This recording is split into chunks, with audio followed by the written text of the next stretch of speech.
बच्चा चुराने वाली सास बहू। करमपुरा गांव में रात के घनघोर अंधेरे में दो औरतों के बुदबुदाने की आवाज सुनाई पड़ रही थी। अरे शुभी बहू, जल्दी कदम बढ़ा। देख, हमें उजाला होने से पहले अपने काम को अंजाम देना होगा। चोर सास बहू नीमकी के घर में घुसकर उसके बगल में सो रहे बच्चे को चुरा ले जाती हैं। सवेरे आँख खुलने पर नीमकी अपने दूध मुहे बच्चे को न पाकर भौचक्की रह जाती है। मेरा बच्चा, हे भगवान, मेरा मुन्ना कहाँ चला गया? वो सभी के घरों में अपने बच्चे की छानबीन करने लगती है। अरे क्या हो गया नीमकी, इतनी शिद्दत से कौन से हीरे जवाहरात की खोज कर रही है तू? मेरा मुन्ना लापता है सरपंच जी। क्या? मगर ऐसे कैसे हुआ? रात में बिजली जाने के बाद मुन्ना बहुत रो रहा था, तो मैं किवाड़ भेड़ के घर के ओसारे में मुन्ने को लेकर सो गई और आँख खुली तो मुन्ना गायब था। इसका मतलब कल रात हमारे गांव में किसी बच्चा चोर ने दस्तक दी थी। अब सभी को अपने बच्चे के प्रति चौकन्ना रहना होगा भाई। सभी औरतें सरपंच की सलाह मानकर रात में अपने घर के दरवाजे बंद करके सोने लगती हैं। तभी आधी रात बच्चा चोर सास बहू गांव में आ धमकती हैं। सासू माँ, सभी ने अपने घरों के दरवाजे बंद कर रखे हैं, ऐसे तो हम अपने मकसद में कामयाब नहीं हो पाएंगे। सब्र रख बहू, जैसे ही बत्ती गुल होगी हम अपना काम चालू कर देंगे। अचानक आधी रात बिजली की कटौती के साथ अंबिका का बच्चा जोर शोर से बिलक बिलक कर रोने लगता है। का करूं, हमरा लल्ला तो गर्मी से बिलबिला कर रोए जा रहा है।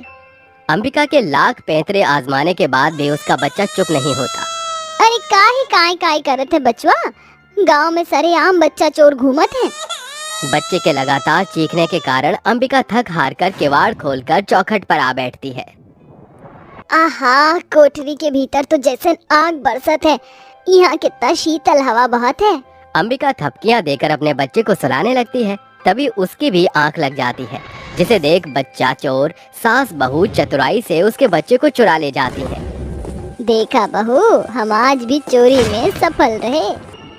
इससे पहले कि हमारी चोरी पकड़ी जाए, हमें फौरन 9-2-11 होना होगा। सुबह होने पर अंबिका की आंख खुलती है और वो घबरा कर कहती है, लल्ला कहाँ चल गवा तू?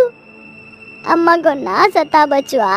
अरे शीला, उर्मिला, हमरे लल्ला को देखी होगा? अरे नहीं तो।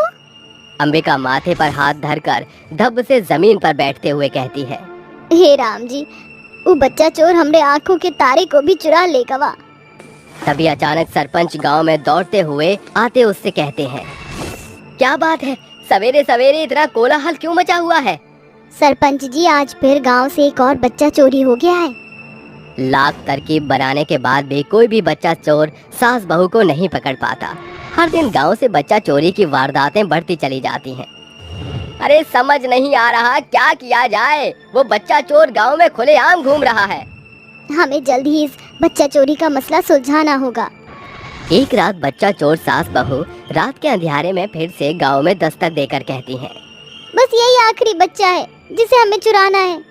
सासू माँ, आज हमारा रास्ता तो एकदम साफ है, देखो फाटक भी खुला पड़ा है। दोनों रानी के बगल में सो रहे बच्चे को उठाने के लिए हाथ बढ़ाती हैं। तभी रानी एकदम से आंख खोलकर दोनों का हाथ झटक कर दूर धकेलते हुए कहती है, तुम दोनों बच्चा चोरों की चोरी पकड़ी गई। अरे कैसी कसाई औरतें हो, तुम एक दूध मुहे बच्चे को उसकी माँ से अलग करते रूह नहीं कांपी तुम्हारी? एक माँ 9 महीने दर्द तकलीफ सहकर बच्चे को जन्म देती है। खैर, तुमने बच्चा जना होता तब ना। ये सुनकर शुभी की आंखों में आंसुओं का समंदर उतर आता है। अपने बच्चे के खातिर ही मैं ये सब कर रही हूँ। क्या मतलब? बच्चे चोरी की सच के तह तक पहुँचने के लिए तुम्हें इस बेबस माँ की दास्तान को सुनना होगा। स्वर्णपुरा गांव के निवासी किंजल को बधाइयां दे रहे हैं, क्योंकि आज उसके घर बहू जो आई है। शुभी बहू, इस कलश को अपने दाहिने कदम से गिराकर अंदर आ जा। जी सासू माँ। बहू, मैं आज तक सिर्फ इकलौते बेटे की माँ थी, मगर अब मेरे पास तो जैसी बेटी भी है।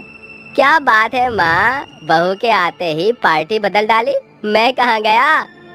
वो अपने छोटे से परिवार में बेहद खुश थी। गुजरते समय के साथ शुभी गर्भवती हुई। क्या बात है बहू, आज तेरा चेहरा इतना दमक क्यों रहा है? माँ जी, आप दादी बनने वाली हैं। क्या सच बहू? ये खबर तो गौरव को बताना बनता है।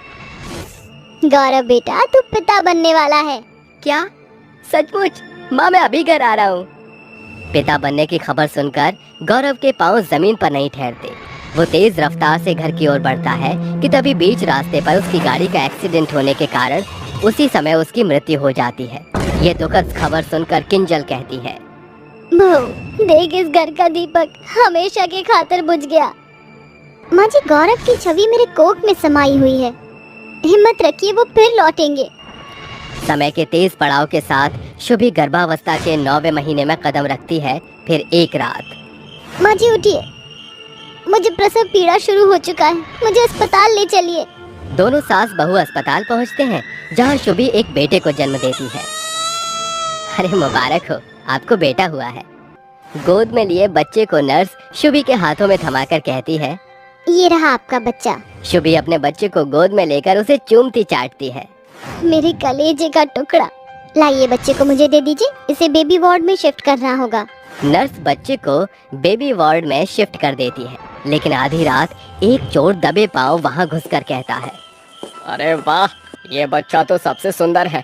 अगर इसे मालदार पार्टी को बेचूंगा तो ढेरों नोट के बंडल मिलेंगे। लोभी चोर बच्चे को चुराकर रफू चक्कर हो जाता है। सवेरे नर्स बच्चे को बेबी वार्ड में न पाकर कहती है, डॉक्टर, बेबी वार्ड से एक बच्चा गायब है। बट बच्चे का हैंड टैग नंबर क्या था? 10। क्या कहा तुमने? 10 नंबर का टैग तो मेरे बेटे की हथेली में था। तुम सभी इतने गैर जिम्मेदार कैसे हो सकते हो? बहू हिम्मत रख, बच्चे के दाहिनी जांघ पर बड़ा सा काला सा तिल है, इससे हम उसे खोज लेंगे। चल। घंटों ढूंढने के बावजूद भी उन्हें बच्चे का आता पता नहीं चलता। हमने अस्पताल का चप्पा चप्पा छान मारा, मगर मेरा बच्चा कहीं नहीं मिला। माँ, इसे बच्चा चोरी का क्या वास्ता? तुम लोगों के बच्चे क्यों चुरा रही हो?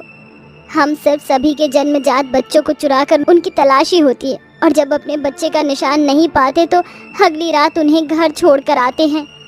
सवेरे रानी पूरे गांव के सामने बच्चा चोर सास बहू का जिक्र बयान करते हुए कहती है, देखिए, भले ही इनका तरीका गलत था, लेकिन एक माँ होते हुए हम इसका हाल समझ सकते हैं। हमें एकजुट होकर इनकी मदद करनी होगी।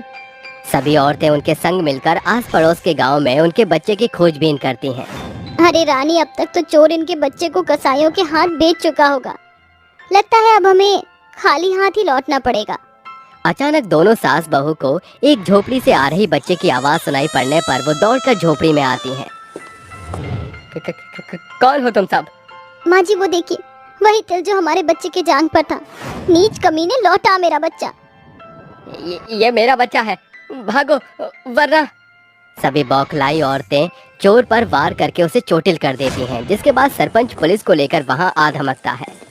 इंस्पेक्टर साहब, लेकर जाइए इस चोर उचक्के को और इसे कड़ी सजा देना।